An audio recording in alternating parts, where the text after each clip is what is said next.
보이지 않는 거리. 그것은 어느 날 갑자기 생기는 게 아닙니다. 한 번은 반갑게 열었던 현관문이 어느새 무겁게 느껴지는 날이 옵니다.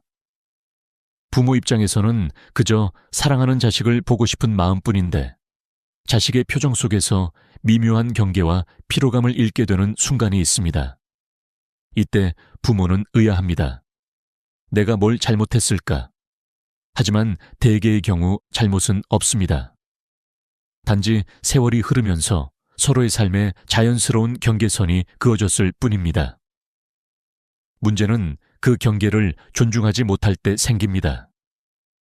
저는 한 어머니의 이야기를 들은 적이 있습니다. 아들이 결혼한 후 처음에는 며느리가 웃으며 맞이해 주었지만 시간이 지나면서 반가움보다 피곤함이 먼저 묻어나는 걸 느꼈다고 합니다. 그 표정이 마음을 무겁게 했지만 이유를 몰랐습니다. 그 어머니는 이렇게 말했습니다. 내 아들 집인데 왜 내가 이렇게 눈치를 봐야 하나? 그러나 그 집은 이제 아들 혼자의 집이 아닙니다. 두 사람이 함께 만든 둘만의 방식과 질서가 있는 생활 공간입니다. 냉장고 안식 재료의 배치, 거실에 놓인 소파의 위치, 화장실 수건에 접는 방향까지 그들만의 규칙이 있습니다. 그 규칙 속으로 부모의 방식이 불쑥 들어가는 순간, 그것은 방문이 아니라 침범이 될 수 있습니다. 한 심리학 연구에 따르면 결혼 초기에 겪는 갈등의 상당수가 부모의 예상치 못한 방문과 생활 개입에서 비롯된다고 합니다. 특히 5년 이하의 신혼부부 중 70% 이상이 부모님의 빈번한 개입을 부담스럽게 느낀다고 답했습니다. 이는 한국뿐 아니라 세계적으로도 유사한 통계가 나옵니다. 미국 가족치료협회 조사에서도 비슷한 수치가 나타났는데 공통적으로 드러난 건 부모의 의도와 자식 부부의 감정이 전혀 다르다는 점입니다. 여기서 중요한 건 사랑은 감정이고 경계는 현실이라는 사실입니다. 사랑한다고 해서 상대의 경계를 넘어설 권리가 생기는 건 아닙니다. 특히 50을 50을 80세 세대의 부모님들은 자식 집은 내 집이라는 인식이 아직 남아 있습니다. 하지만 요즘 세대는 부부의 독립성을 절대적인 가치로 여깁니다. 이 차이를 이해하지 못하면 관계는 서서히 멀어집니다. 저는 예전에 한 노신사와 대화를 나눈 적이 있습니다. 그는 이렇게 말했습니다. 젊었을 땐 부모님이 우리 집에 오시면 마냥 좋았지. 하지만 아이가 생기고 아내와 우리만의 생활이 자리 잡으니 부모님의 방문이 조금은 조심스러워졌어. 사랑하지만 편안하진 않았지. 그 말에서 저는 중요한 깨달음을 얻었습니다. 사랑은 편안함과 함께해야 한다는 것입니다. 편안함이 깨진 순간 사랑은 부담으로 변합니다. 이 보이지 않는 거리를 줄이는 방법은 의외로 간단합니다. 먼저 자식의 생활 리듬을 존중하는 겁니다. 아무 때나 전화를 걸거나 불쑥 찾아가기보다 그들의 시간을 먼저 묻는 습관을 들이는 겁니다. 그리고 그들이 이번 주는 좀 바빠요 라고 하면 그것을 서운하게 받아들이지 않는 연습이 필요합니다. 그것은 거절이 아니라 그들의 삶을 지키려는 선택일 뿐입니다. 여기서 많은 부모님들이 하는 착각이 있습니다. 나는 가서 아무것도 안 해. 그냥 얼굴만 보고 올 거야. 하지만 자식 입장에서는 방문 자체가 생활 리듬의 변화를 의미합니다. 청소를 하고 식사를 준비하고 대화를 나눌 마음의 준비를 하는 것. 이 모든 과정이 그들에게는 에너지 소모입니다. 그래서 가벼운 발걸음이라 생각했던 부모의 방문이 자식 부부에게는 큰 이벤트로 느껴질 수 있는 겁니다. 철학자 에픽테토스는 이렇게 말했습니다. 사랑은 경계를 지킬 때 존중으로 남는다. 경계가 없는 사랑은 결국 침범이 됩니다. 부모가 한 발 물러설 때 자식은 한 발 다가옵니다. 그리고 그 다가옴 속에서 비로소 진짜 그리움이 자랍니다. 마지막으로 기억해야 할 한 가지가 있습니다. 자식과의 거리는 물리적 거리만이 아니라 마음의 거리라는 것. 물리적으로 멀리 있어도 마음이 가까울 수 있습니다. 반대로 자주 얼굴을 보아도 마음이 멀어질 수 있습니다. 중요한 건 얼마나 자주가 아니라 어떻게입니다. 그리고 그 어떻게 속에는 존중, 기다림, 그리고 조용한 배려가 담겨 있어야 합니다.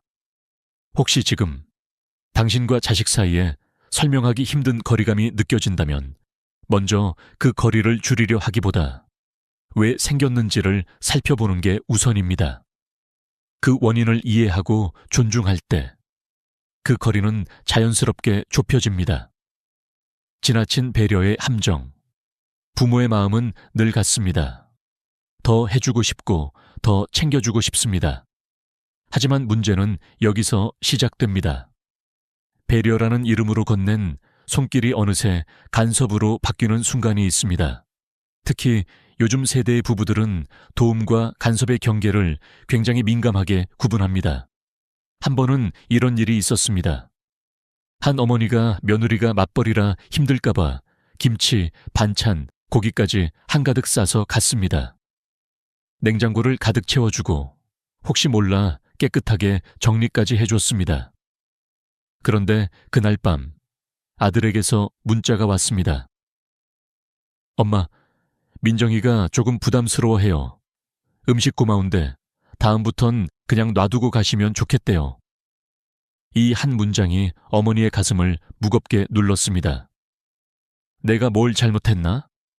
저게 잘못인가? 하고요. 여기서 중요한 건 잘못이 아니라 방식입니다.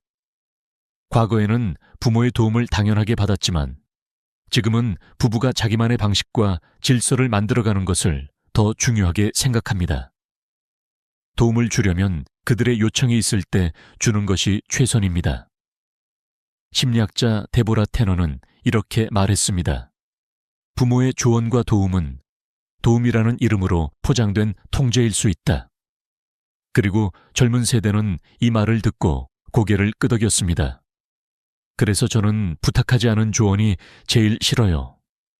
왜 이런 차이가 생길까요? 부모는 나는 경험이 많으니까 알려주는 거야 라고 생각합니다. 그러나 자식 부부는 우린 우리의 방식이 있어요 라고 느낍니다. 그리고 그 방식이 깨지는 순간 그들은 우리가 부족해서 저러시나 라는 생각까지 하게 됩니다. 결국 감사함보다 피로감이 먼저 쌓이고 그 피로감은 거리를 만듭니다. 저는 예전에 시골에서 농사짓던 한 어르신의 말을 잊지 못합니다. 사람은 밥도 일도 정성도 때가 맞아야 고맙지. 때를 어기면 배불러도 억울하고 도와줘도 싫어져. 이 말은 단순한 농사 철학이 아니라 관계의 철학입니다. 아무리 좋은 것도 아무리 정성 어린 것도 원하지 않을 때 건네면 짐이 됩니다. 한국 노년층 부모님들이 자주 하시는 말 중 하나가 있습니다.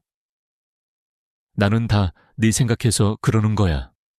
하지만 젊은 세대는 이렇게 받아들입니다. 그래서 네 방식대로 하라는 거네. 이 간극이 좁혀지지 않으면 대화는 점점 줄어듭니다. 방법은 의외로 간단합니다. 첫째, 도움은 반드시 요청받았을 때만 주기. 둘째, 내가 주고 싶은 것이 아니라 그들이 받고 싶어 하는 것을 주기. 셋째, 내 방식을 고집하지 않기. 이 세 가지만 지켜도 도움은 사랑으로 남고 간섭은 사라집니다. 저는 한 어머니가 이런 변화를 실천한 사례를 직접 들었습니다. 예전에는 아들이 오면 냉장고를 가득 채워놓았는데 이제는 필요한 거 있니? 하고 먼저 묻는다고 합니다. 그 결과 예전보다 덜 가지만 아들이 먼저 연락하는 일이 많아졌다고 했습니다. 사랑을 조금 덜 주었는데 오히려 더 많이 돌아온 셈입니다. 노자는 이렇게 말했습니다. 억지로 끼어들면 관계는 부서지고 비워둘수록 관계는 자라난다. 부모의 사랑이 오래 가려면 비움의 기술이 필요합니다.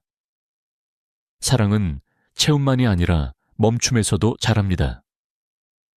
결국 지나친 배려의 함정에서 벗어나려면 우리가 배운 사랑의 방식부터 점검해야 합니다. 예전엔 가까이서 챙기는 것이 최선이었지만 지금은 멀리서 기다리는 것이 더 큰 사랑일 수 있습니다.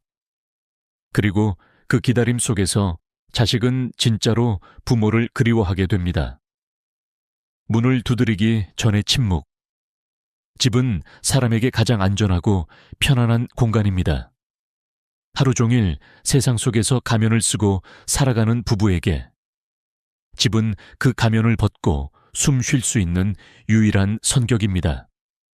그런데 그 성격의 문이 예고 없이 열릴 때 편안함은 단숨에 긴장으로 바뀝니다.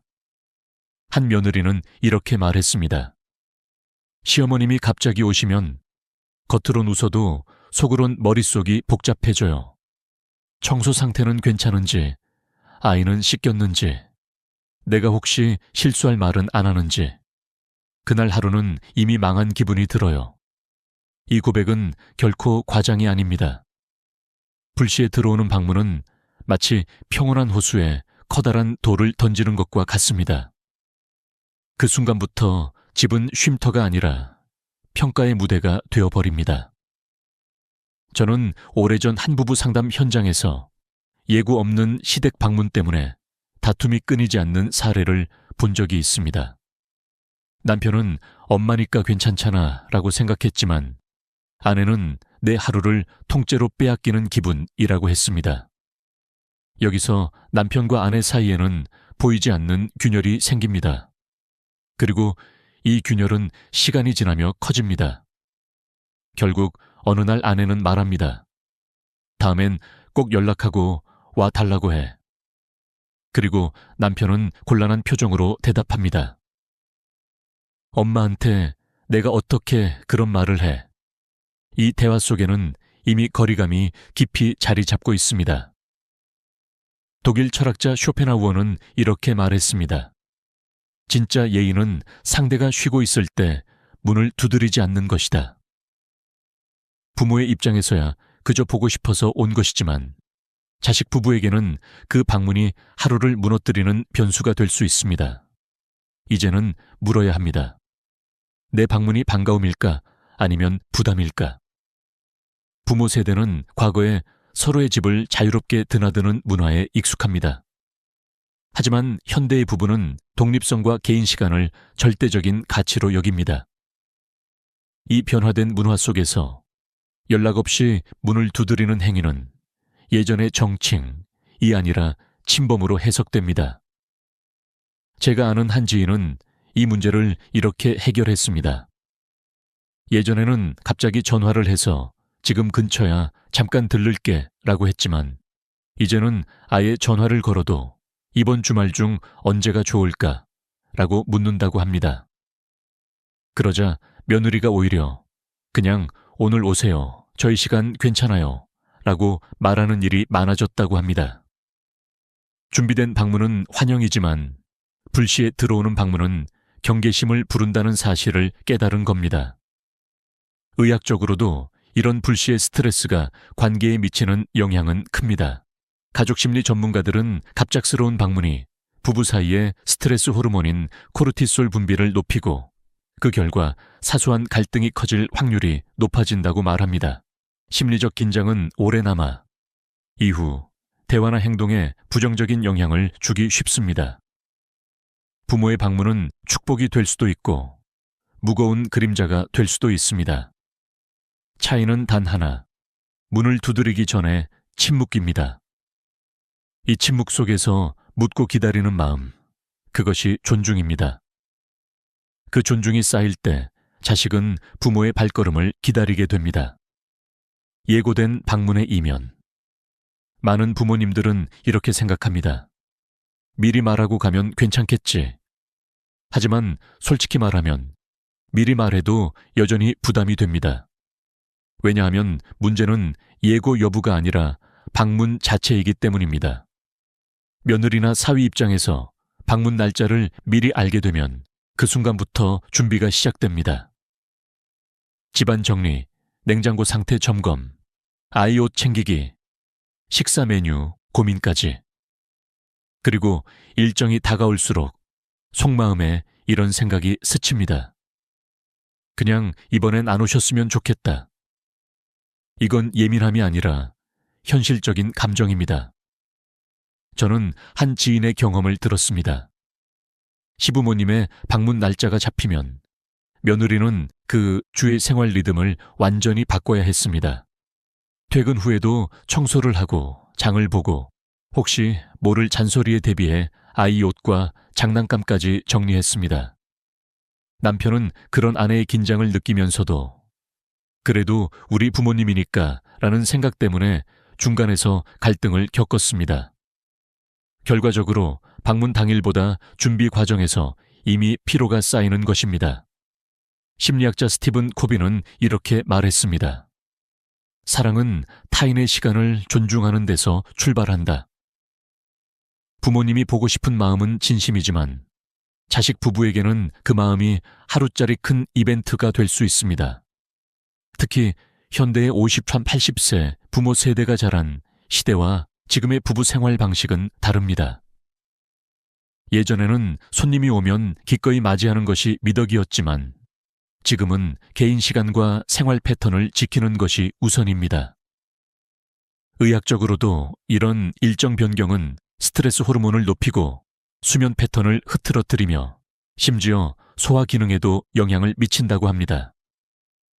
특히 노년층 부모님이 건강을 걱정하는 만큼 자식 부부도 자기 생활의 안정성을 지키고 싶어 하는 건 자연스러운 본능입니다. 그렇다면 해법은 무엇일까요? 첫째, 방문 빈도를 줄이되 방문 대신 다른 방식으로 소통하기. 예를 들어 영상통화나 편지, 사진 공유 같은 방법은 부담 없이 정을 나눌 수 있습니다. 둘째, 방문 시에는 최소한의 시간만 머물고 미리 끝나는 시간을 정해두는 겁니다. 예를 들어 오늘은 점심만 먹고 갈게 라고 말하면 자식 부부가 훨씬 편안해집니다. 셋째, 방문 이유를 명확히 하고 단순히 보고 싶어서가 아니라 필요할 때 가는 것이 좋습니다. 저는 이런 원칙을 지키는 한 어머니를 봤습니다. 예전에는 한 달에 3번 이상 갔지만 이제는 2-3달에 한 번만 가고 대신 그 사이에 사진과 메시지를 자주 보냅니다. 그러자 아들이 오히려 엄마, 요즘 너무 안 오시네. 보고 싶어요. 라고 먼저 연락했다고 합니다. 결국 중요한 건 예고를 하는 것만으로는 부족하다는 사실입니다. 그 예고가 자식 부부에게 기대가 아니라 부담이 되지 않도록 방문 자체의 의미와 횟수를 다시 생각해야 합니다. 사랑은 자주 가는 발걸음보다 그 발걸음을 기다리게 만드는 마음에서 더 깊어집니다. 그리움의 기술, 사람의 마음은 참 묘합니다. 자주 보면 익숙해지고 익숙해지면 고마움이 줄어듭니다. 반대로 자주 보지 않으면 그리움이 커집니다. 부모와 자식의 관계도 예외가 아닙니다. 저는 한 어머니의 이야기를 잊을 수 없습니다. 어느 날 아들의 집에 갔는데 며느리가 무심하게 아유, 엄마 또 오셨어요? 라고 했습니다.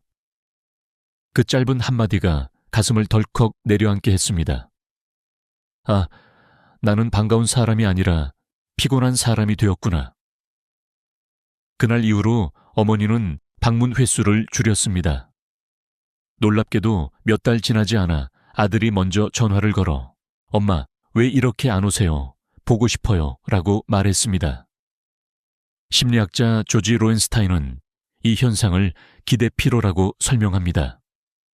선물, 방문, 도움 같은 호의가 너무 자주 반복되면 처음엔 고마움이지만 나중엔 의무처럼 느껴져 부담이 된다는 겁니다. 결국 사람은 감사함을 잃고 심지어 피하려는 마음까지 생기게 됩니다. 그렇다면 어떻게 해야 할까요? 비결은 기다림을 선물하는 겁니다.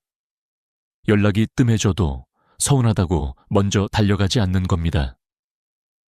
그 기다림이 길어질수록 자식의 마음속에는 보고 싶다는 감정이 커집니다.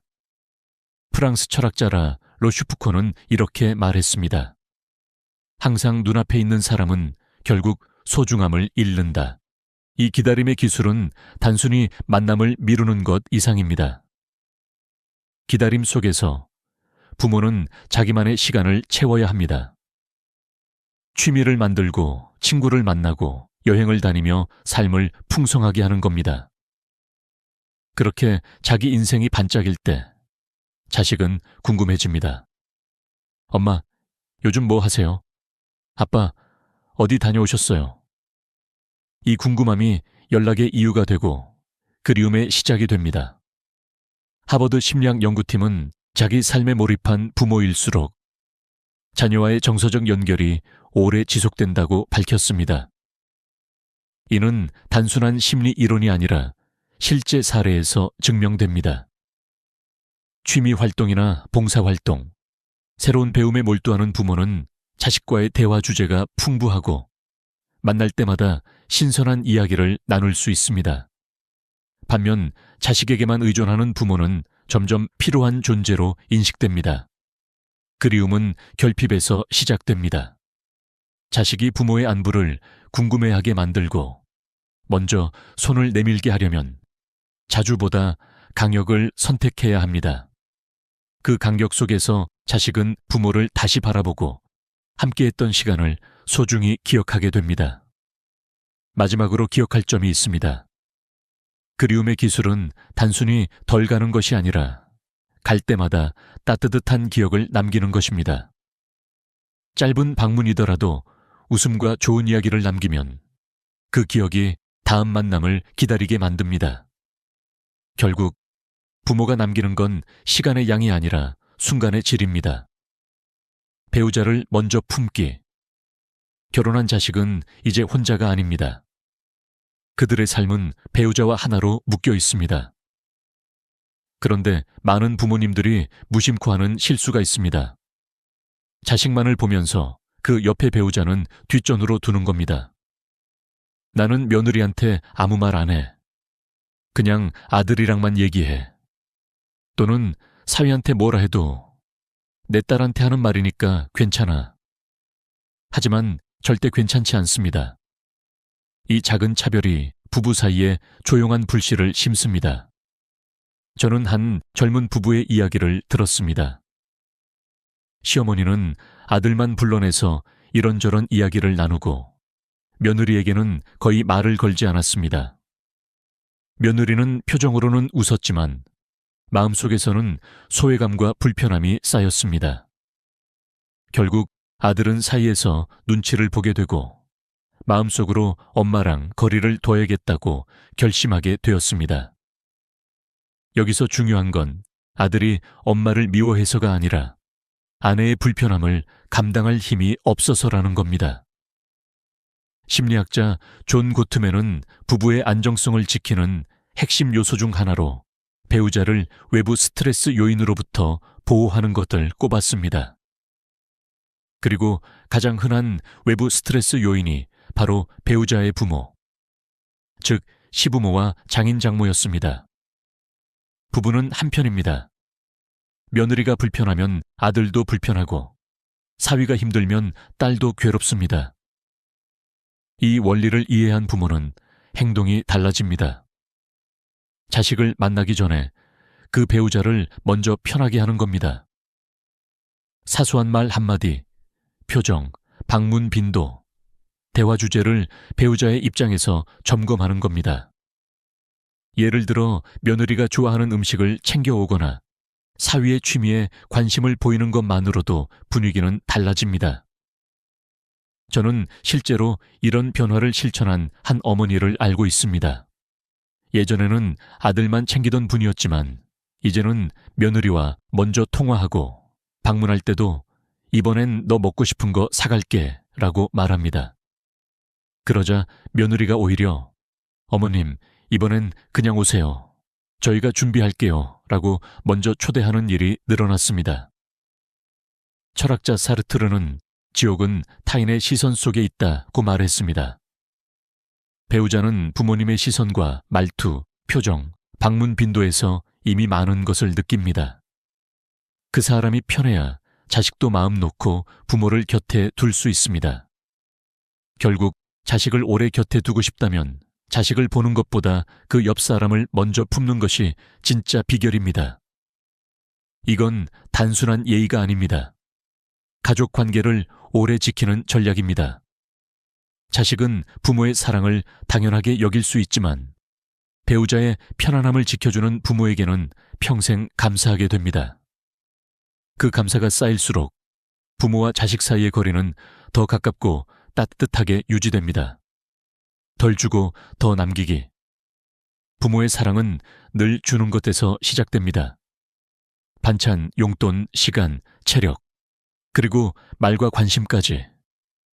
줄 수 있어서 주고, 안 주면 미안할 것 같아서 줍니다. 그런데 관계에서 정말 지혜로운 사람은 무엇을 줄까보다 무엇을 안 줄까를 먼저 고민합니다. 저는 한 며느리의 속마음을 들은 적이 있습니다. 시어머니가 김치를 너무 자주 가져오셔서 냉장고 문을 열면 김치통이 가득했습니다. 감사한 마음보다 이걸 다 언제 먹지? 라는 부담이 먼저 들었다고 합니다. 그때 그녀는 조용히 냉장고 문을 닫으며 마음속에서도 문을 닫았습니다. 사랑이 과해지면 고마움보다 피로가 앞서게 되는 순간입니다. 심리학자 애덤 그랜트는 이렇게 말했습니다.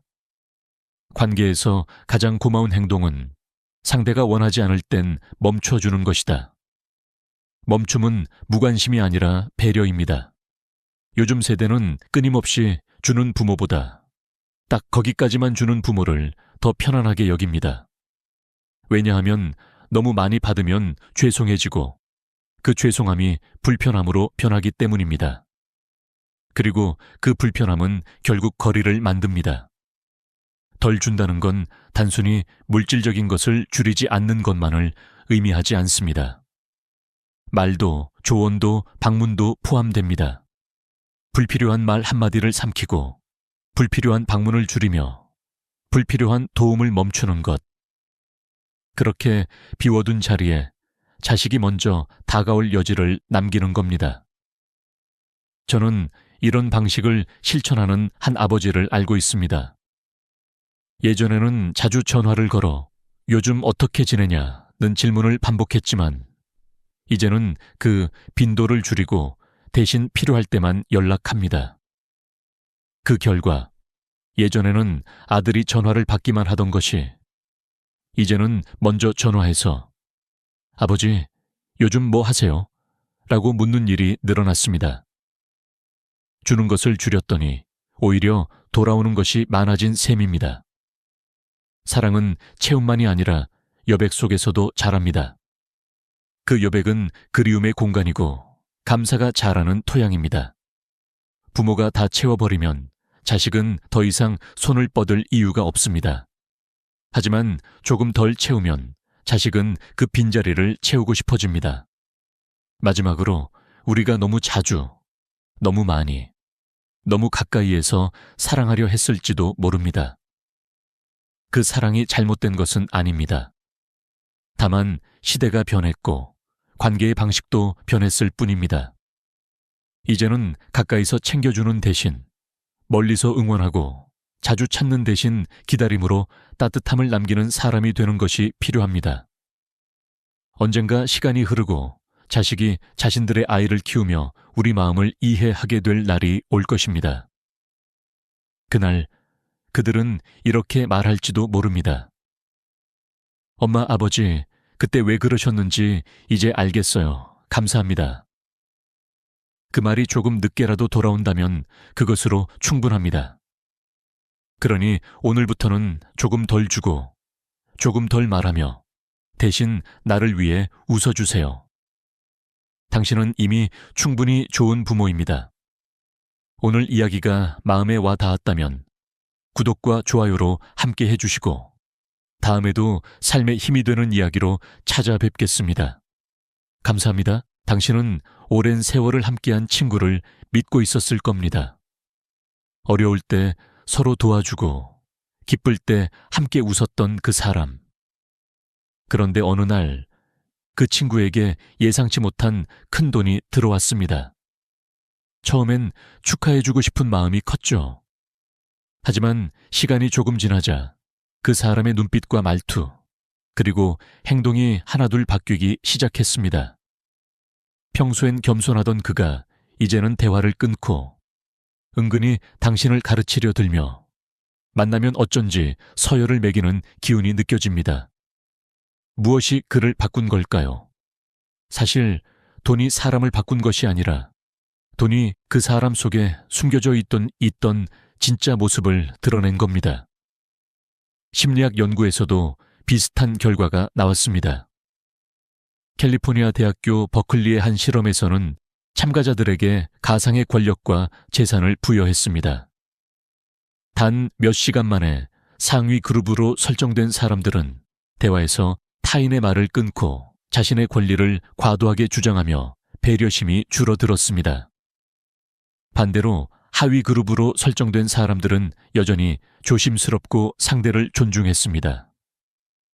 이 연구가 보여주는 건 명확합니다.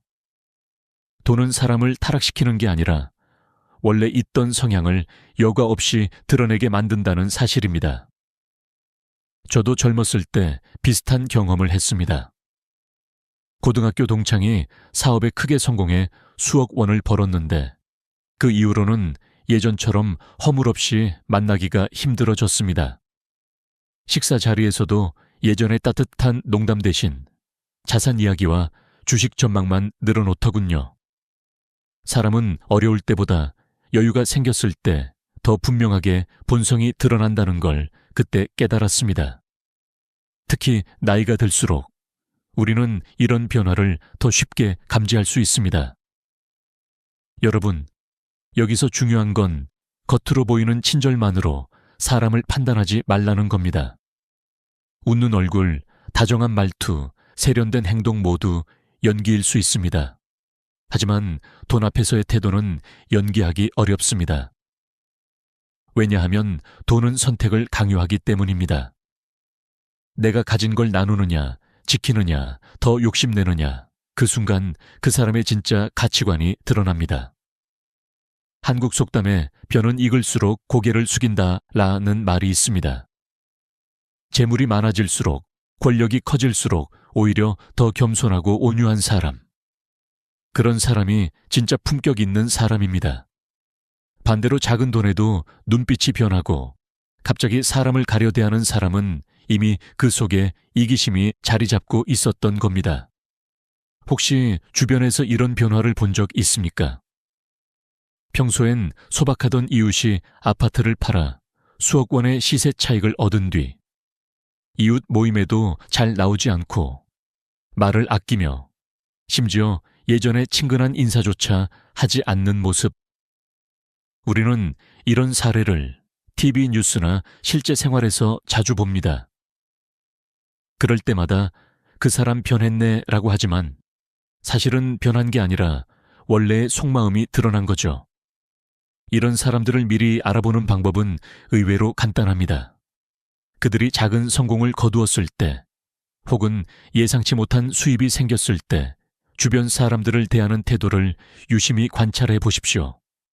처음에는 사소한 차이처럼 보일지 모르지만 말투의 높낮이, 약속을 대하는 방식, 함께 시간을 보내는 빈도가 달라집니다. 이것이 바로 경고 신호입니다. 저는 인생을 살면서 이렇게 배웠습니다. 어려울 때 곁에 있는 사람보다 잘 나갈 때도 변하지 않는 사람을 곁에 두어야 한다는 것을. 어려울 땐 많은 사람이 동정과 도움을 줍니다. 하지만 당신이 성공하거나 조금이라도 앞서 나가면 진심으로 기뻐하는 사람은 생각보다 많지 않습니다. 그때 변하지 않고 오히려 더 함께 웃어주는 사람이야말로 평생의 벗입니다. 철학자 니체는 말했습니다. 권력은 인간을 타락시키지 않는다. 권력은 인간을 드러낼 뿐이다. 저는 여기에 한마디를 덧붙이고 싶습니다. 돈도 마찬가지다. 돈은 거울입니다. 사람의 속마음을 비추는 절대 왜곡되지 않는 거울. 그 거울 속에서 당신을 바라보는 눈빛이 여전히 따뜻하다면 그 사람은 진짜입니다. 그러니 오늘부터는 주변 사람들의 돈 앞에서의 표정을 기억해 두십시오. 그리고 스스로에게도 물어보세요. 나는 돈 앞에서 어떤 사람인가? 그것이 당신이 앞으로 어떤 관계를 맺을지, 어떤 사람을 곁에 둘지 결정짓는 첫걸음이 될 겁니다. 겉으로는 절약하고 검소해 보이지만 실상은 자기 자신에게만 돈을 아낌없이 쓰는 사람이 있습니다. 처음엔 그 모습이 오히려 신뢰를 주죠. 저 사람은 재정 관리가 철저하고 책임감 있는 사람이구나 하고 생각하게 됩니다. 하지만 가까이 지내다 보면 알게 됩니다. 남이 커피 한 잔 사달라고 하면 표정이 굳어지고 작은 모임에 회비조차 부담스러워합니다. 반면 자기 기분을 풀기 위해서는 수백만 원짜리 명품 가방을 단번에 결제하거나 고급 호텔 스위트를 예약하는데 전혀 주저함이 없습니다. 저는 인생에서 이런 사람을 여러 번 봤습니다. 특히 나이가 들어가면서 느끼는 건 작은 돈을 나눌 줄 모르는 사람은 큰 돈도 나누지 않는다는 진리입니다. 젊었을 땐 자기중심적인 소비를 그저 개인 취향으로 치부했지만 시간이 지나면서 그 태도가 인간관계에도 깊이 스며든다는 걸 깨달았습니다. 하버드 대학교의 한 심리학 연구에서 이런 실험이 있었습니다. 참가자들을 두 그룹으로 나누어 한쪽 A그룹에는 자신을 위해 $9를 쓰게 하고 다른 쪽 B그룹에는 누군가를 위해 $10를 쓰게 했습니다. B그룹은 동료에게 커피를 사주거나 작은 간식을 사서 나누었습니다. 하루가 끝난 뒤 조사해보니 B그룹은 자신이 돈을 쓴 상대방과 훨씬 더 가까워졌다고 느꼈습니다. 일주일 뒤에도 그 신뢰감은 여전히 유지됐습니다. 반면 A그룹은 친밀감의 변화가 거의 없었고 일부는 오히려 소속감이 줄었다고 했습니다. 이 결과는 우리에게 중요한 메시지를 줍니다. 타인을 위해 쓰는 작은 돈이 관계의 신뢰를 쌓는 기초라는 겁니다. 그러나 자기만을 위해 쓰는 사람은 그 관계를 내게 이익을 주는지 아닌지로만 판단합니다. 이는 결국 당신이 어려움에 처했을 때 그들이 외면할 가능성이 크다는 신호입니다. 저도 비슷한 일을 겪은 적이 있습니다. 오랜 친구가 있었습니다. 그는 늘 돈은 신중히 써야 한다고 말했지만 실제로는 자기 취미에는 거액을 투자하면서 주변 사람을 위해 돈을 쓸 때는 이유를 100가지나 대며 거절했습니다. 한 번은 제가 갑작스럽게 병원에 입원했을 때 그 친구는 고작 몇만 원의 꽃값조차 아까워했습니다. 대신 그 주 주말에 혼자 해외 골프 여행을 다녀왔더군요. 그때 저는 깨달았습니다. 그가 절약하는 건 돈이 아니라 마음이라는 것을. 한국 속담에 가까운 이웃이 먼 친척보다 낫다는 말이 있습니다. 그러나 이 말은 그 이웃이 당신을 위해 마음을 쓰는 사람일 때만 진리입니다. 이웃이든 친구든 가족이든 자기 자신에게만 퍼붓는 사람은 결국 결정적인 순간에 당신을 외면할 것입니다. 그들의 지갑은 닫혀 있는 게 아니라 방향이 당신 쪽이 아닌 겁니다. 의학적으로도 이런 소비 습관은 심리 상태와 연결됩니다. 임상심리 연구에 따르면 자기 자신에게 과도하게 쓰는 소비 패턴은 즉각적인 만족을 중시하는 성향과 연관이 깊습니다. 이런 사람은 타인을 위한 장기적인 투자, 예를 들어 관계를 유지하거나 배려하는 데 쓰는 돈을 부담스럽게 느낍니다. 왜냐하면 그건 당장의 쾌락을 주지 않기 때문이죠.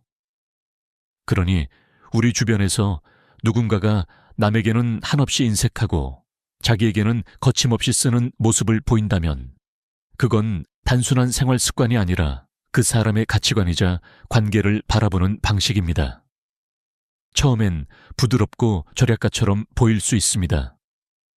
하지만 시간이 지나면 그 인색함이 관계의 균열로 이어지고 결국 그 관계를 서서히 무너뜨립니다. 여러분, 작은 돈 앞에서의 태도가 그 사람의 인생을 보여줍니다. 커피 한 잔, 작은 선물 하나조차 아까워한다면 그건 그 사람이 돈보다 사람을 더 아낀다는 뜻이 아닙니다. 오히려 사람보다 돈이 먼저라는 증거입니다.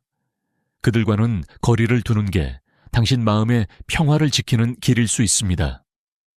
겉으로는 당당하고 빛나 보이지만 그 속을 들여다보면 불안과 공허로 가득한 사람들이 있습니다.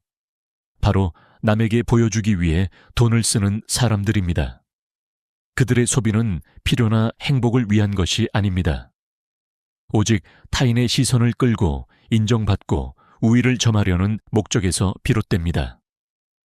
이런 사람들은 화려한 옷, 비싼 자동차, 고급 레스토랑에서의 식사 사진을 SNS에 올리며 만족을 느낍니다.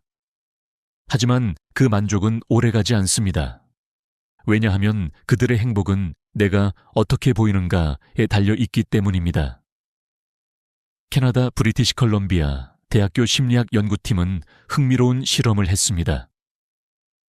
평범한 셔츠와 명품 브랜드 로고가 박힌 셔츠를 참가자들에게 골라 입히고 그 상태로 사회적 활동을 하게 한 겁니다. 명품 셔츠를 입은 사람들은 칭찬에는 과도하게 기뻐하고 무관심에는 쉽게 불안해하며 움츠러들었습니다. 연구팀은 이렇게 결론지었습니다. 과시적 소비는 자존감을 높이지 않는다. 오히려 타인의 시선에 더 의존하게 만들고 비교와 불안 속으로 밀어넣는다. 저도 젊은 시절 주변에서 이런 사람을 많이 봤습니다. 특히 경제적으로 여유가 생긴 오치겐첩 60대 분들 중에 퇴직금이나 사업 수익을 브랜드에 쏟아붓는 경우가 있습니다. 처음엔 주변에서 부러움과 찬사를 보내지만 시간이 지나면 그들의 대화는 점점 무엇을 샀는지와 얼마였는지로 채워집니다. 문제는 그 이야기에 진심으로 귀 기울여주는 사람은 오래 남지 않는다는 겁니다. 한국 속담에 겉은 화려하나 속은 썩었다는 말이 있습니다. 외형으로 자신을 포장하는 사람은 결국 그 포장이 벗겨지는 순간 불안에 휩싸입니다.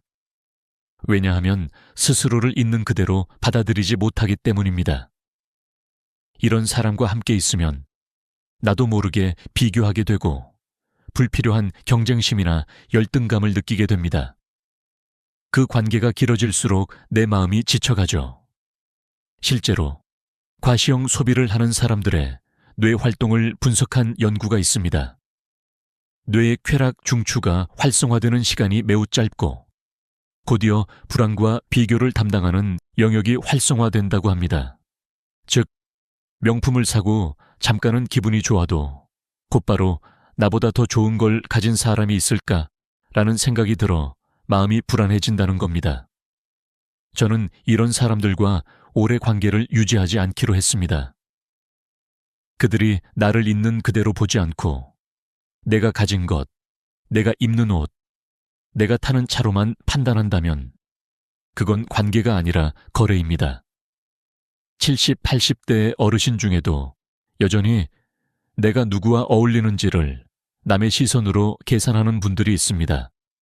하지만 진짜 품이 있는 사람은 내 옆에 있는 이의 가방이 얼마짜리인지 묻지 않고 그 사람의 눈빛과 마음을 봅니다. 혹시 주변에 이런 사람이 있습니까? 필요하지도 않은 물건을 사서 자랑하거나 꼭 가격을 언급해야 직성이 풀리는 사람. 그 사람은 언젠가 당신을 있는 그대로가 아니라 남들이 보기 좋은 모습으로만 대할 가능성이 큽니다. 그리고 당신이 더 이상 그들의 자랑거리가 되지 않는 순간 그들은 당신 곁을 떠날지도 모릅니다. 돈은 욕망을 드러냅니다. 그리고 그 욕망이 과시로 향할수록 그 속의 불안과 공허도 커집니다. 진짜로 사람을 평가하고 싶다면 그 사람이 조용히 쓸 때, 아무도 보지 않을 때 어떻게 돈을 쓰는지를 보십시오. 그 순간이 그 사람의 진짜 얼굴입니다. 가장 조심해야 할 순간은 돈이 오가는 순간입니다. 처음에는 아무렇지 않게 시작됩니다. 급하게 좀 필요해서 그런데 이번에만 좀 빌려줄 수 있어? 다음 주에 바로 갚을게. 오랜 친구나 가까운 친척일수록 우리는 쉽게 마음을 열고 지갑을 엽니다. 그동안의 신뢰와 추억이 우리를 안심시키죠. 하지만 시간이 지나도 연락이 없고 갚겠다는 말도 흐려집니다. 마치 기억조차 하지 않는 듯 혹은 바쁘다는 이유로 미루고 심지어는 사정이 어렵다는 핑계를 대며 조금만 더 기다려 달라고 합니다. 결국엔 연락이 끊어지고 남는 건 허탈함과 씁쓸한 마음뿐입니다. 미국 펜실베이니아 대학 심리학 연구팀은 수천 건의 인간관계 사례를 추적 조사했습니다. 돈을 빌려주고 제때 갚지 않은 경우 93%가 1년 안에 관계가 끊어졌다고 합니다. 단순히 불편해져서가 아니라 신뢰가 무너지고 실망과 분노가 쌓이면서 완전히 결별로 이어진 겁니다. 연구팀은 이렇게 경고했습니다. 돈을 갚지 않는 사람은 타인의 신뢰를 가볍게 여기는 경향이 크다. 이들은 약속과 책임, 관계의 무게를 경시한다. 저도 인생에서 이런 경험을 2번이나 겪었습니다. 첫 번째는 젊은 시절 직장 동료였는데 50만 원을 빌려간 뒤 한 번도 갚지 않았습니다. 처음에는 그 사람의 사정이 어렵다는 말을 믿었지만 몇 달 뒤 새 차를 타고 나타난 걸 보았을 때 마음속 무언가가 꺼져 버렸습니다. 두 번째는 사촌 동생이었는데 소액이라 대수롭지 않게 여겼지만 그 이후 명절에도 연락이 뜸해지고 결국 가족 모임에서도 눈을 피하더군요. 돈이 문제가 아니라 그 돈을 통해 내가 그들에게 어떤 존재인지 알게 된 겁니다. 한국 속담에 믿는 도끼에 발등 찍힌다는 말이 있습니다. 우리는 가까운 사람일수록 돈 문제에서 방심합니다. 하지만 돈을 빌린다는 건 단순한 금전 거래가 아니라 신뢰를 함께 빌리는 일입니다. 그리고 약속을 지키지 않는 건 그 신뢰를 짓밟는 행동입니다. 철학자 쇼펜하우어는 신뢰는 한 번 깨지면 원래로 돌아갈 수 없다고 했습니다. 돈을 갚지 않는다는 건 그 사람과의 관계를 스스로 끝내는 것이나 다름없습니다. 나이가 들수록 저는 빌려주기 전에 스스로에게 꼭 묻습니다. 이 돈을 못 받아도 괜찮을까? 그렇지 않다면 애초에 빌려주지 않습니다. 그리고 빌려줄 때는 기록을 남기고 가능한 한 증인 앞에서 주고받습니다. 누군가 불편해할 수도 있지만 신뢰는 말뿐 아니라 행동과 절차로 지켜야 합니다. 혹시 지금 누군가에게 돈을 빌려주고 불안한 마음이 드십니까? 그렇다면 그 불안이 신호입니다. 그 사람이 평소 약속을 잘 지키는지, 작은 일에도 책임감이 있는지 되돌아보세요. 돈 앞에서 드러난 그 사람의 태도는 다른 관계에서도 그대로 나타납니다. 그리고 기억하세요. 좋은 관계는 돈이 필요 없을 때 더 단단해지고 돈이 오갈 때 쉽게 무너질 수 있습니다. 돈을 쓰는 태도가 사람에 따라 달라지는 모습을 본 적 있으신가요? 강자 앞에서는 호탕하게 지갑을 열고 약자 앞에서는 한없이 인색해지는 사람들 말입니다. 이런 사람은 단순히 돈을 쓰는 게 아니라 돈을 이용해 사람을 서열화합니다. 자신보다 높은 위치에 있는 사람에게는 기분 좋게 한턱 쏘면서 자신보다 낮다고 여기는 사람에게는 푼돈조차 아까워합니다. 그들의 소비에는 존중이 아니라 계산이 숨어 있습니다. 심리학자 폴 핑크스는 한 연구에서 이런 모습을 명확히 보여주었습니다. 참가자들에게 한 명은 성공한 CEO, 다른 한 명은 평범한 노동자를 소개하고 자유롭게 기부액을 정하게 했습니다. 놀랍게도 대부분의 참가자들은 CEO에게는 큰 금액을, 노동자에게는 훨씬 적은 금액을 주려고 했습니다. 그 사람은 성공했으니 더 받을 자격이 있어 라는 무의식적인 생각이 작동한 겁니다. 돈을 쓰는 방식 속에 우리는 모르는 사이에 사람을 가치로 재고 있었던 거죠. 저도 젊었을 땐 이런 사람을 매너 좋고 세련돼 보았습니다. 하지만 시간이 지나면서 깨달았습니다. 그들의 너그러움은 조건부라는 걸. 내게서 얻을 게 있다고 판단하면 기꺼이 베풀지만 그 반대라면 눈길조차 주지 않습니다. 이런 관계는 당신의 상황이 바뀌는 순간 가차없이 끝나버립니다. 한국 속담에 벼슬 앞에선 고개를 숙이고 거지 앞에선 고개를 든다는 말이 있습니다. 돈을 지위와 연결 짓는 사람은 결국 인간관계도 그 기준으로 나눕니다. 그들은 사람을 있는 그대로 보지 않고 내게 유리한가 불리한가로만 판단합니다. 그런 사람과의 관계는 오래 갈 수 없습니다. 의학적으로도 사회적 지위에 따라 태도를 달리하는 행동은 스트레스를 높입니다. 뇌는 끊임없이 상대의 위치를 계산하고 이에 맞게 말과 행동을 조정하느라 에너지를 소모합니다. 장기적으로 이런 습관은 불안과 피로를 쌓이게 하고 주변 사람들에게도 불편함을 줍니다. 결국 자신도 상대도 지치게 되는 관계입니다. 저는 이제 이런 사람을 멀리합니다. 진짜 존중은 아무것도 바라지 않을 때 드러납니다.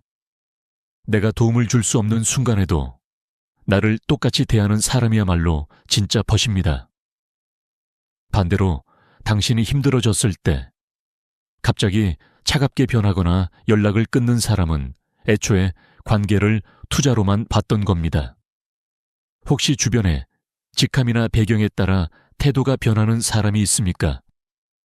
그들의 눈은 이미 당신을 한 사람이 아니라 하나의 가치로 보고 있는 겁니다. 그 눈빛이 바뀌는 순간 그 관계는 이미 끝을 향해 가고 있습니다. 그러니 사람을 평가할 땐 그들이 누구에게 돈을 쓰는지보다 누구 앞에서 똑같이 대하는지를 보십시오. 거기에 그 사람의 진짜 마음이 담겨 있습니다. 우리는 평생 수많은 사람을 만나고 헤어집니다. 그 중에는 오래 곁에 두고 싶은 사람도 있고 가능한 한 멀리 해야 할 사람도 있습니다. 나이가 들수록 관계의 숫자보다 질이 중요해집니다. 그렇다면 돈을 대하는 태도를 통해 어떤 사람을 곁에 두어야 할까요? 저는 3가지 기준을 말씀드리고 싶습니다. 첫째, 작은 돈도 기꺼이 나누는 사람입니다. 많은 사람들은 큰 돈을 쓰는 사람을 후하다고 생각합니다. 하지만 진짜 중요한 건 작은 돈을 쓸 때의 태도입니다. 커피 한 잔, 작은 간식, 택시비 몇천 원을 아무 거리낌 없이 나눌 수 있는 사람은 돈보다 마음을 먼저 생각하는 사람입니다. 샌디에이고 주립대 연구에 따르면 $10를 혼자 쓴 사람보다 누군가와 나눈 사람들이 6개월 후에도 3배 이상 관계를 유지했다고 합니다. 작은 돈은 단순한 금액이 아니라 마음의 표현입니다. 둘째, 정말 필요할 때 아끼지 않는 사람입니다. 가족이 힘들 때, 친구가 중요한 순간을 맞이할 때, 함께 추억을 만들 기회가 생겼을 때, 이때 계산기를 두드리는 사람보다 먼저 지갑을 여는 사람이 진짜 동반자입니다. 프린스턴 대학 연구에 따르면 중요한 순간에 시간과 비용을 기꺼이 쓰는 사람은 관계의 깊이가 오래 유지된다고 합니다. 반대로 필요할 때마다 다음에 하자, 아깝다는 말을 반복하는 사람은 결국 그 관계를 서서히 멀어지게 만듭니다. 셋째, 돈 이야기 앞에서 솔직하고 투명한 사람입니다. 돈 문제는 많은 사람들에게 민감하고 불편한 주제입니다. 그러나 돈 앞에서 솔직하지 못한 사람은 관계에서도 중요한 순간에 변명하거나 침묵할 가능성이 큽니다. 콜롬비아 대학 연구에 따르면 돈에 대해 투명하게 대화하는 그룹은 1년 후 85%가 관계를 유지했지만 피하거나 숨기는 그룹은 절반 이상이 관계가 끊어졌습니다. 진실은 불편할 수 있지만 침묵과 거짓은 관계를 파괴합니다. 저는 인생을 살면서 이런 결론을 내렸습니다. 좋은 사람을 곁에 두고 싶다면 먼저 내가 좋은 사람이 되어야 한다는 것.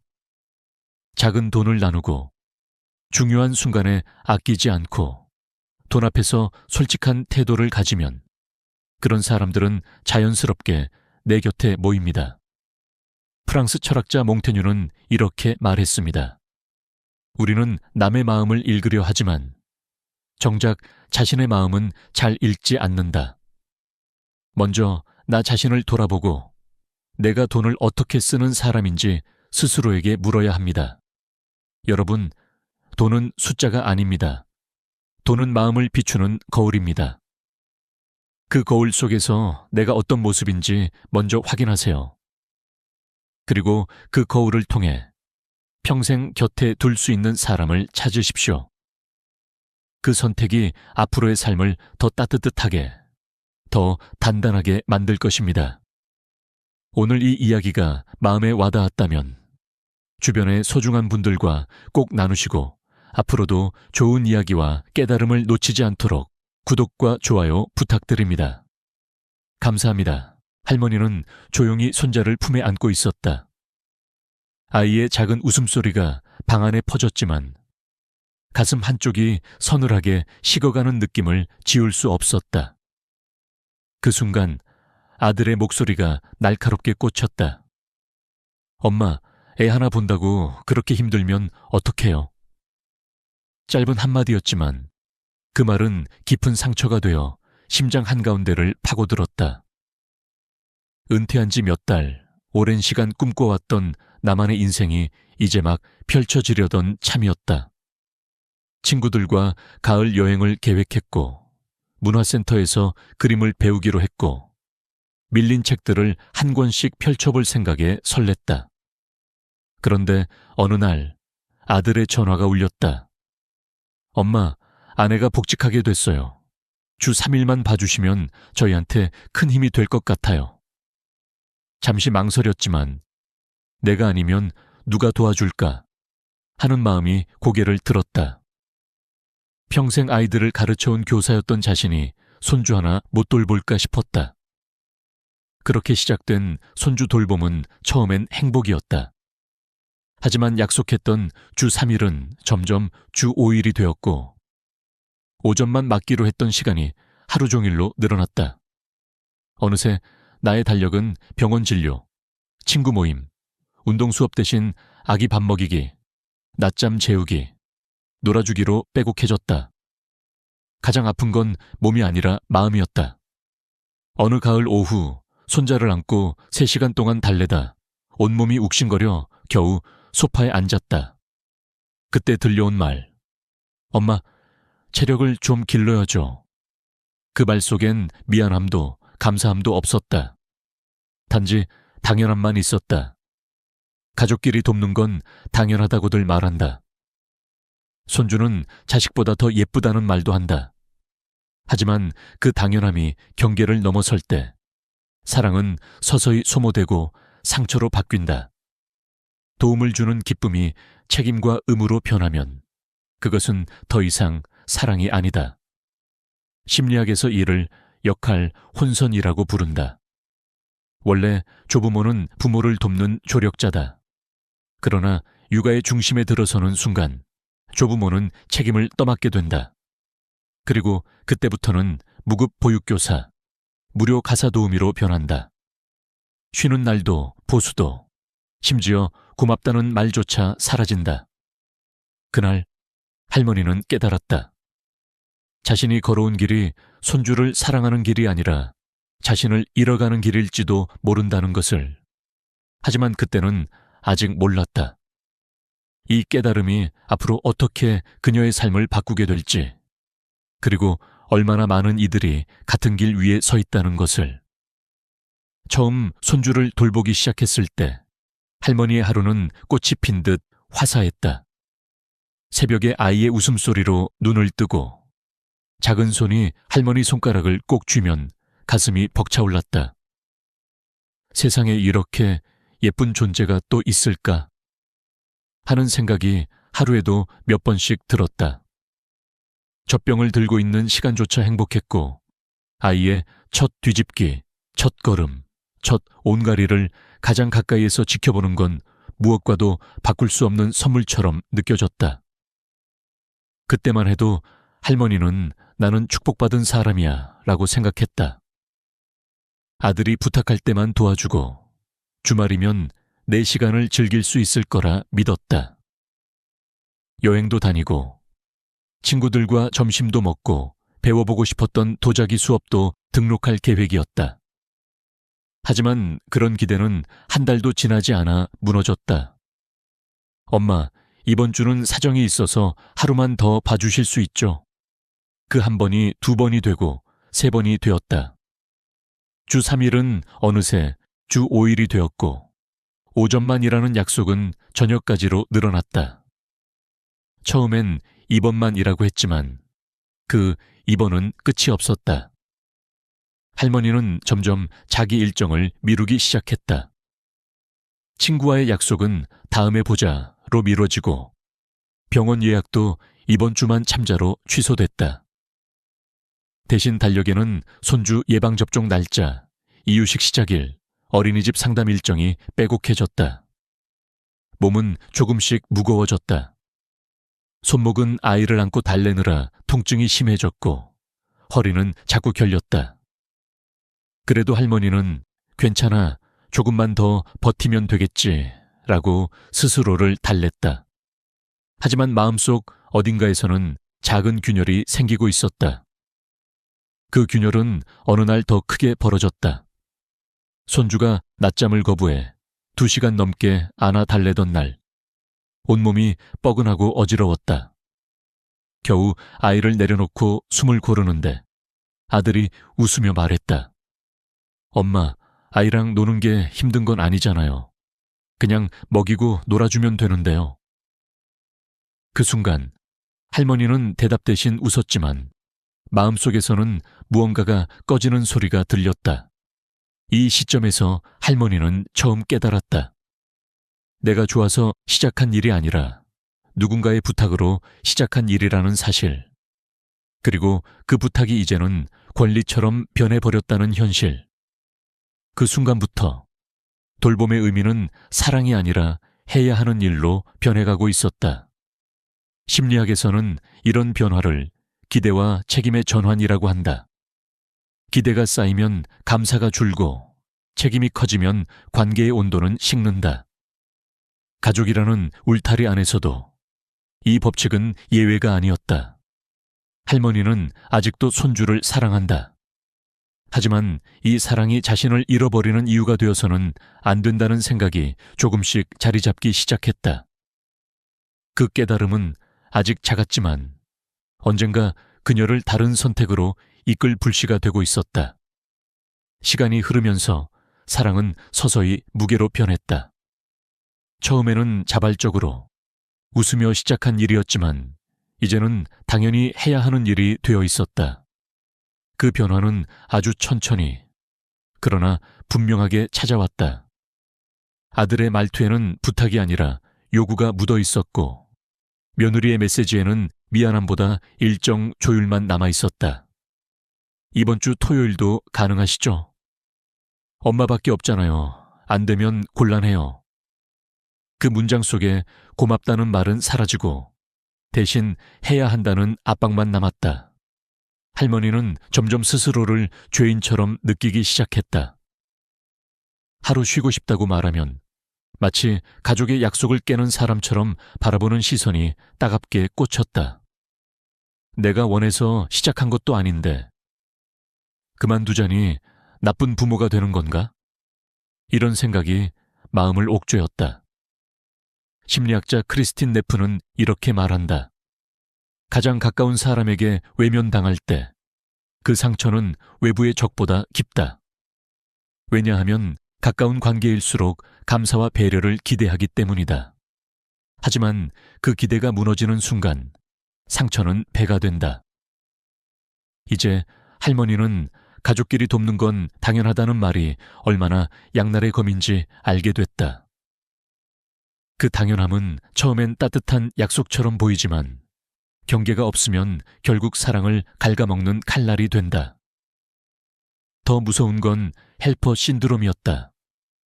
누군가를 돕지 않으면 존재 가치가 없는 것처럼 느끼는 심리. 은퇴 후 사회적 역할이 줄어든 사람들에게서 흔히 나타나는 현상이다. 할머니도 그 함정에 빠져 있었다. 내가 아니면 누가 해. 그래도 나는 부모인데 이 나이에 손주도 안 보면 뭐 하겠어. 이렇게 스스로를 설득하며 자신의 시간을 조금씩 내어주었다. 하지만 헬퍼 신드롬은 관계를 건강하게 만들지 못한다. 죄책감과 의무로 움직이는 사랑은 결국 지치게 마련이다.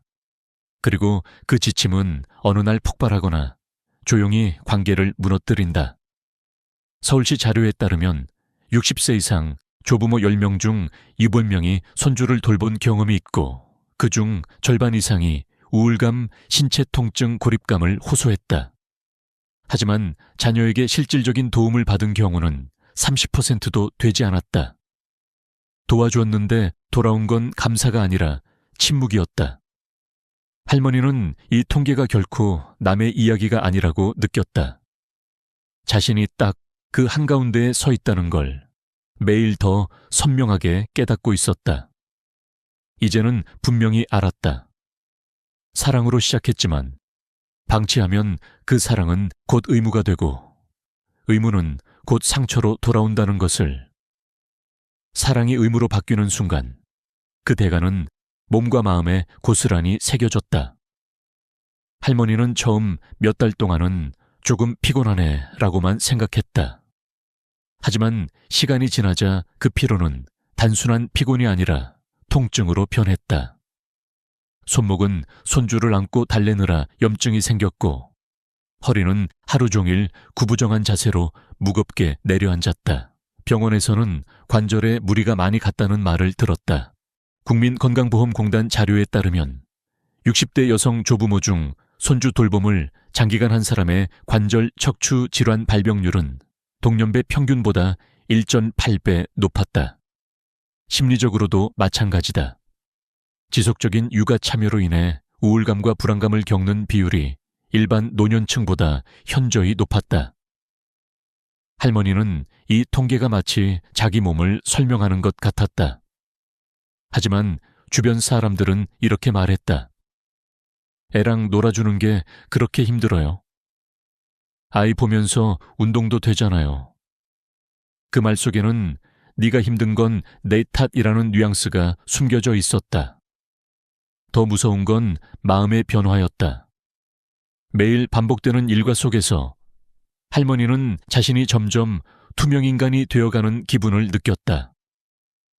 아이를 맡기는 쪽은 편하고 당연하지만 맡는 쪽에 희생과 고통은 보이지 않았다. 감사 인사는커녕 왜 이렇게 힘들어 하세요? 라는 말이 돌아왔다. 이 상황은 심리학에서 소모품 인식이라고 부른다. 자신의 필요보다 타인의 필요를 우선하는 습관이 굳어지면 상대는 당신을 하나의 사람이 아니라 자원으로 보게 된다. 그리고 자원은 고마워할 대상이 아니라 그저 쓰는 것이다. 할머니는 깨달았다. 내가 내 몸을 먼저 챙기지 않으면 아무도 내 건강을 대신 지켜주지 않는다는 것을. 아프면 병원비와 고통만 남을 뿐 돌봄은 계속되어야 한다. 잠깐만 참자는 말은 결코 잠깐이 아니고 끝나지 않는 마라톤이었다.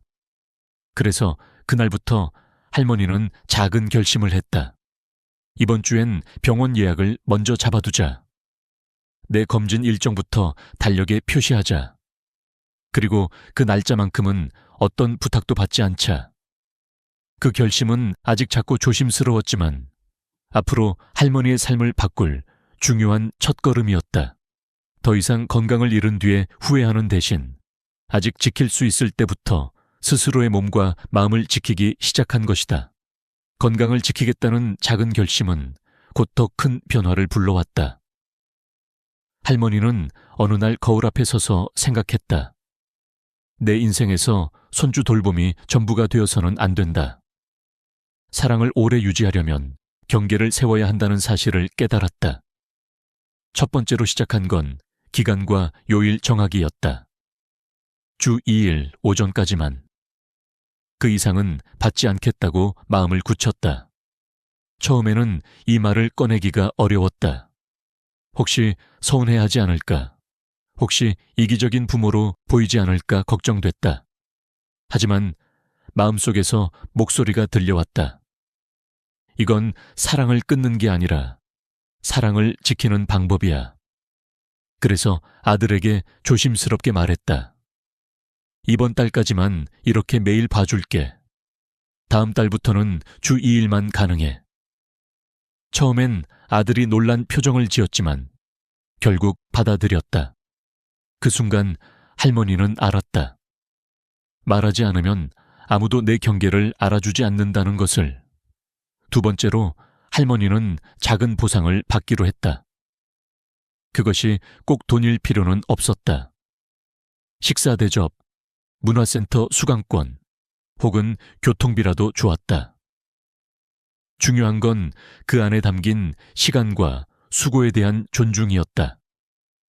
심리학에서 말하는 상호성의 법칙처럼 받는 사람이 있어야 주는 사람도 계속 기꺼이 줄 수 있다. 세 번째로 감정을 숨기지 않기로 했다. 피곤한 날은 오늘은 조금 힘들다고 말했고, 허리가 아픈 날은 내일은 병원에 가야 한다고 밝혔다. 처음엔 작은 불편함이 오갔지만 시간이 지날수록 가족들은 할머니도 감정과 몸이 있는 한 사람이라는 걸 다시 인식하게 됐다. 마지막으로 거절하는 연습을 했다. 이번 주는 어려워. 그날은 내가 약속이 있어. 핑계를 덧붙이지 않고 단호하게 말하는 법을 익혔다. 설명을 덧붙이면 설득당할 수 있다는 걸 할머니는 경험으로 배웠다. 거절은 사랑을 거부하는 게 아니라 관계를 건강하게 유지하는 힘이었다. 이 작은 실천들이 쌓이면서 할머니의 표정이 변했다. 피곤 속에 묻혀있던 눈빛에 다시 생기가 돌기 시작했다. 손주를 보는 시간은 여전히 소중했지만 이제 그것이 전부가 아니었다. 그리고 할머니는 느꼈다. 이제야 비로소 나는 나로서도 살고 있구나. 이제 할머니는 손주를 사랑하는 마음과 자신의 삶을 지키는 일 사이에 균형을 맞추기 시작했다. 하지만 그 균형을 만드는 과정은 단순히 마음을 다잡는 것만으로는 되지 않았다. 수십 년 동안 가족을 위해 나를 뒤로 미루는 습관이 몸에 배어 있었기에 처음에는 작은 결심조차 큰 용기가 필요했다. 여전히 마음 한쪽에서는 불안이 고개를 들었다. 내가 빠지면 애들이 얼마나 힘들까? 혹시 서운해하지 않을까? 내가 이기적인 엄마가 되는 건 아닐까? 이런 생각이 수시로 들었지만 할머니는 스스로에게 물었다. 정말 나 말고는 방법이 없을까? 그 질문 하나가 새로운 변화를 시작하게 했다. 처음으로 아들과 마주 앉아 담담하게 말했다. 이제 우리 다른 방법도 찾아보자.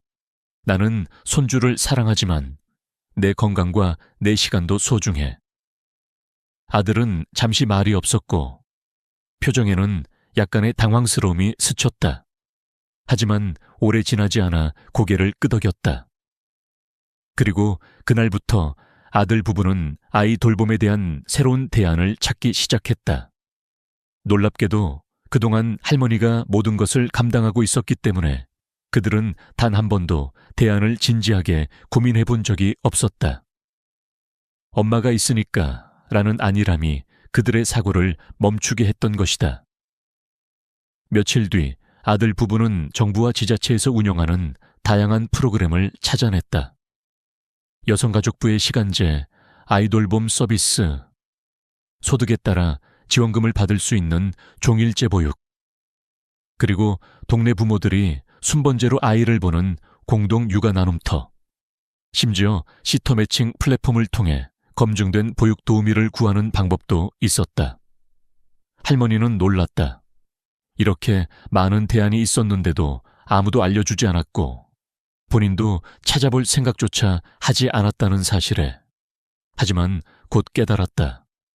문제는 없어서가 아니라 찾아보지 않아서였다는 것을. 대안을 마련하자 할머니의 어깨에서 한 짐이 내려갔다. 더 이상 자신이 유일한 해결책이라는 부담을 지지 않아도 된다는 안도감이 찾아왔다. 손주를 사랑하는 마음은 여전했지만 이제 그 사랑이 희생을 전제로 하지 않았다. 도와줄 때는 기꺼이 도와주되 그 안에서 자신의 경계와 시간을 지키는 방법을 배운 것이다. 그리고 가장 중요한 변화가 찾아왔다. 할머니는 자기 시간을 의도적으로 만들기 시작했다. 우선 문화센터 도자기 수업에 다시 등록했다. 매주 목요일 오전은 온전히 나를 위한 시간으로 비워두었다. 친구들과의 여행 계획도 부활했다. 봄이 오면 제주도로, 가을이 되면 강릉으로 떠나기로 했다. 이 여행들은 단순한 나들이가 아니라 나는 여전히 나답게 살고 있다는 확인이었다. 그뿐만 아니라 하루 최소 4시간은 반드시 자신만을 위해 쓰기로 약속했다. 아침 일찍 일어나 책을 읽고 음악을 들으며 차를 마시고 동네 공원을 천천히 걷는 시간. 이 4시간은 짧지만 할머니의 하루를 완전히 다르게 만들었다. 손주를 보는 날에도 이 4시간은 지켰다. 아들을 설득해 시터를 잠시 부르거나 며느리가 퇴근 후 시간을 조율해 주도록 했다. 처음엔 가족들도 낯설어 했다. 엄마, 오늘은 왜 이렇게 바빠요? 그냥 좀 쉬고 싶어서. 짧고 단호한 대답이 돌아오자 그들도 조금씩 적응했다. 이 과정에서 할머니는 중요한 사실을 깨달았다. 경계를 지키는 건 상대방을 불편하게 만들기 위한 것이 아니라 관계를 오래 지속하기 위한 방법이라는 것. 경계가 없으면 사랑은 쉽게 소모되고 결국 원망으로 바뀐다. 이제 손주를 보는 시간은 예전보다 짧아졌지만 훨씬 더 깊어졌다. 예전에는 피곤과 의무감 속에서 아이를 돌봤지만 이제는 기꺼운 마음으로 웃으며 시간을 보낼 수 있었다. 손주의 웃음이 다시금 순수한 기쁨으로 다가왔다. 철학자 에리 프롬은 이렇게 말했다. 자신을 사랑하는 법을 모르는 사람은 결국 타인을 사랑하는 일에서도 길을 잃는다. 할머니는 이 말을 온몸으로 느꼈다. 자기 삶을 먼저 돌보는 것이 손주와의 관계를 지키는 가장 확실한 방법이라는 것을. 그리고 이 깨달음은 그녀를 단단하게 만들었다. 더 이상 좋은 엄마, 좋은 할머니라는 타인의 기대에만 맞춰 살지 않기로 했다. 그 기대에 부응하기 위해 자신을 잃어버린다면 결국 누구도 행복해질 수 없기 때문이다. 이제 그녀는 이렇게 말할 수 있다. 사랑은 다 해주는 게 아니라 함께 오래 가는 거야. 그 한마디 속에 지난 시간의 눈물, 깨달음, 그리고 새로운 시작이 모두 담겨 있었다.